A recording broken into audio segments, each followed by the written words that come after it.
Hard to decide, honestly, what is the most important guard here. I honestly think they're all the most important guard.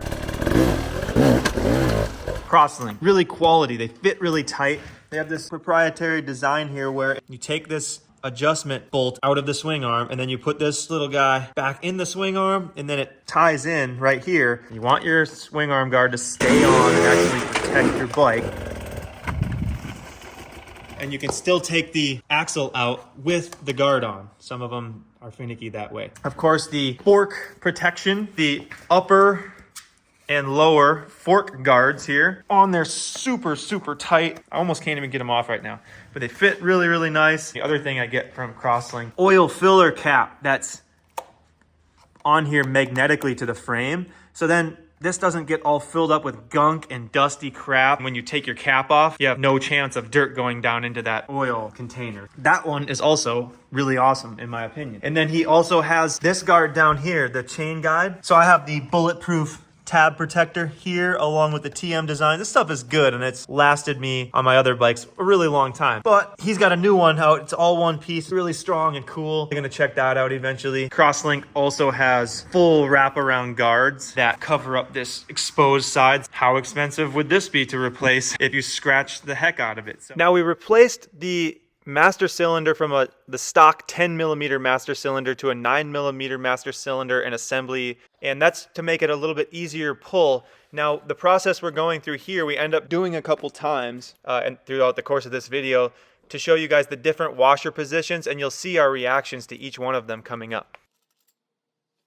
If we go to the number 1 position, and this is the retaining whatever you call it, I don't really know the thing that holds it down. yeah, and see right here it's upside down, but there's a 1. Yep. This is in position 2 and there's position 3. We're gonna turn it to 1. This whole thing is spring loaded, so you got to take them off a little bit at a time. Yeah, in like a triangle pattern or something. Now we've changed this washer position on Sam's KTM 300. It makes it a little bit easier to pull, and it also makes it so it doesn't feel so on off like a light switch. You have a bigger window of engagement with the clutch, and we've ran Sam's like that now for about 30 or 40 hours and it still seems to be working perfectly, so it hasn't really affected the clutch in any way that we can tell. You know, as your plates and stuff wear out, this provides a different amount of tension, so you can kind of tune back to that factory feel, and it's probably better for your plates and stuff like that to have it, you know, at a certain setting for a certain point in its lifetime, you know what I mean? I see. As it wears out, you can put it back.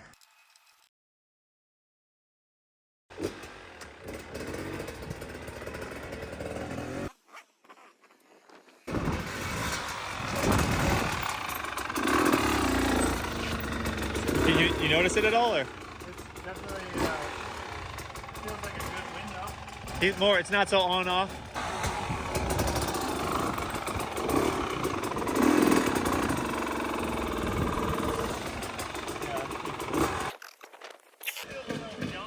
So Sam was pretty happy with it. He noticed a difference, but I was immediately getting really picky with it and still claiming that it was a little bit on off and a little bit too grabby.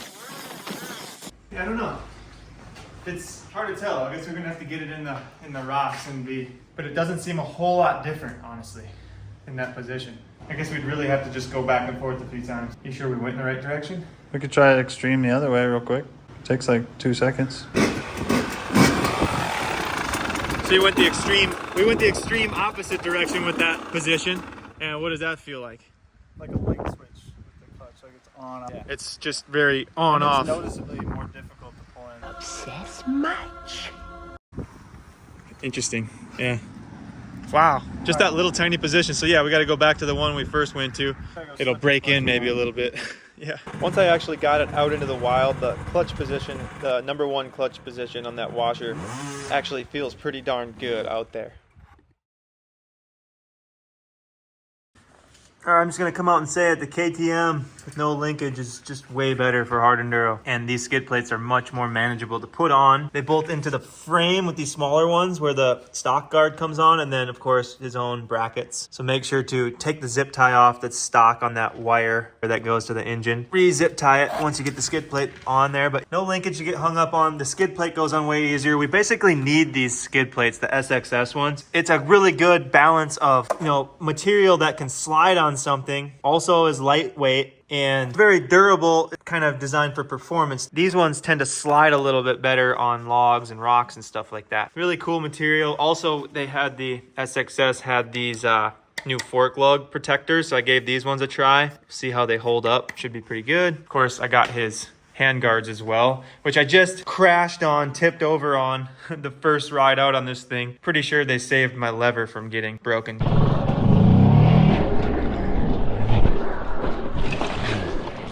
Because you got these big brackets here that sit sort of in line with the brake perch here and master cylinder. So there's a lot of protection with these ones. These are really strong too, so they could potentially break your fall a little bit before you bend your bars. Just, these are really nice. And I did ride through some desert like bushes and stuff like that. And in the position I have them set out here like this, they actually do help as opposed to some of those like lighter weight ones that I had on before. They're so flimsy, they don't come out quite far enough. Of course, that could be, you know, there's issues with that, with grabbing trees and bushes. So you got to be aware of what you're using here and why you're using it. Actually getting it out on the trail was interesting. We were just running stock, everything, tires and tubes. Yeah, actually no, I threw a moose in the rear for safety and I pumped that front tire up pretty high. So it's kind of changed things a little bit. The motor is really interesting. It made me appreciate how amazing the 300 is.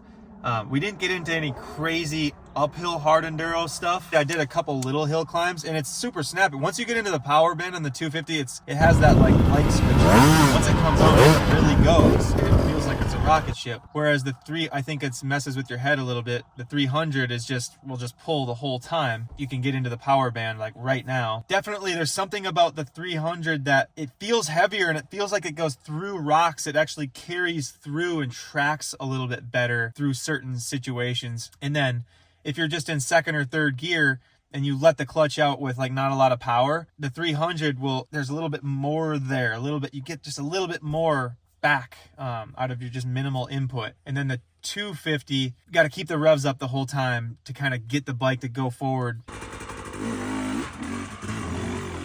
I noticed it on those long climbs where it's like switchbacks, you know, kind of. We're going up. Just like didn't have it in third gear. You had to shift down a lot, shift up and down. You had to shift quite a bit more. When I rode the 300, I felt like second or third gear, I could just stay in like third gear the whole time up this long uphill switchback enduro trail. And on the 250, I would have to shift more often or use the clutch a little bit more to keep it in the power band. Where on the 300, if it started getting too luggy, just barely touch the clutch and it's like you're back into the power band compared to the 250.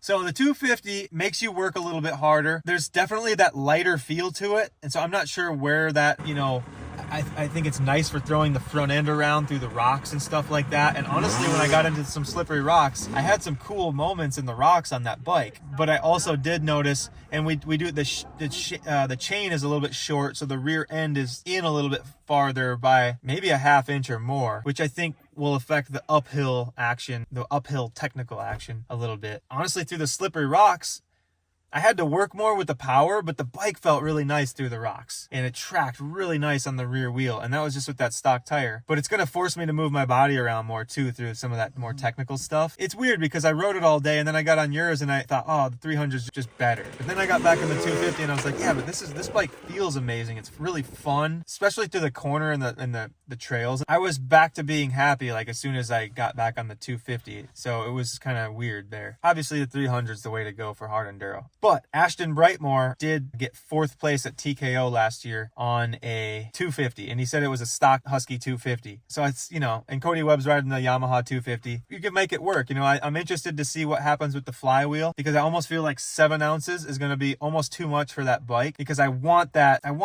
hit because it is a little bit less power. So, you know, there's many ways to approach things out on the trail, you know, even if you don't have a bike that lugs 100% perfectly with the right technique and you get to know your machine, you can make some interesting things happen. For 6 months to a year, I'm going to stick it out on this bike and I'm just going to see what I can get out of it, see what it's capable of, and just have fun with it. I already like it more for the trials and the flat ground work. Just stoppies, wheelies, all that stuff feels a lot better than the gas in my opinion. For my style of riding, the things that I like to do, it lunges, man. I went up some crazy stuff today, and as long as you're in the power, that thing. Put the Oxa pipe on, and you put maybe an hour or two on the stock pipe. So what did you think? What did it do? Did it do what you thought? Definitely liven it up. Yeah, and exactly. It brought me right back to when I put a fatty pipe, when I put the FMF fatty with the ECU retune, and I just had the stock silencer. And this the Oxa is very reminiscent of the fatty pipe to me. It has that certain kind of smooth, tingy.